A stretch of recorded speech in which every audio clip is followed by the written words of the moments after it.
First of all, we discuss about the society difference between the Paleolithic society and Neolithic society. In the Paleolithic society, some trades for key goods. Paleolithic society में क्या था कि कुछ लोग trade करते थे बहुत ख़ास चीज़ों का. फॉर एग्जांपल आपका वेपन्स और टूल्स. ठीक है. Very low population density. वो लोग बहुत कम पॉपुलेशन थी उन लोगों की उस टाइम, यानी कि काफ़ी बड़ा एरिया होता था लेकिन वो लोग थोड़े थोड़े रहते थे ग्रुप्स में. Every one learning similar board skill more और लेस दे वर इक्वल. और सभी लोगों की जो स्किल थी वो एक बराबर की ही थी. फॉर एग्जांपल अगर किसी को टूल्स बनाने आते थे तो इतने जितने एक को आता था इतने ही दूसरे को नॉलेज थी उस बात की.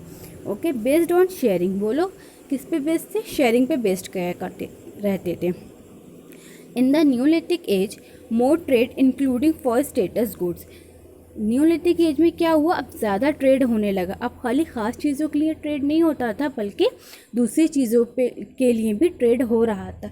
जैसे कि फॉर एग्ज़ाम्पल यहाँ पे जिसको जो चीज़ बनानी आती थी वो उस चीज़ का ट्रेड कर लिया करता था. Centre for population town and cities. अब लोग जो है कैसे कहाँ रहने लगे हैं? टाउन और सिटीज़ में. स्पेशलाइजेशन. अब हर किसी का स्पेशलाइजेशन था, मतलब कोई ना कोई किसी काम में महारत हासिल थी. जैसे कि कोई गोल्ड स्मिथ है, कोई मतलब किसी को आयरन की नॉलेज है तो वो आयरन की चीज़ें बनाता था, कोई क्लोथ बना के बेच रहा था. सब अपने अपने फील्ड्स में थे. कोई फार्मर हो गया था. Elites and lower classes.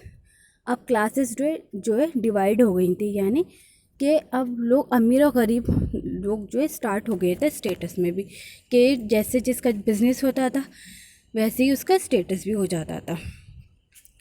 Surpluses have to be protect. अब क्या था, जो लोग का ज़रूरत का सामान मतलब जो बनता था और जो उनकी ज़रूरत थी उसको पूरा होने के बाद जो सामान बचता था उसको वो लोग प्रोटेक्ट करते थे, संभाल के रखते थे और उसको सेल भी किया करते थे. ठीक है.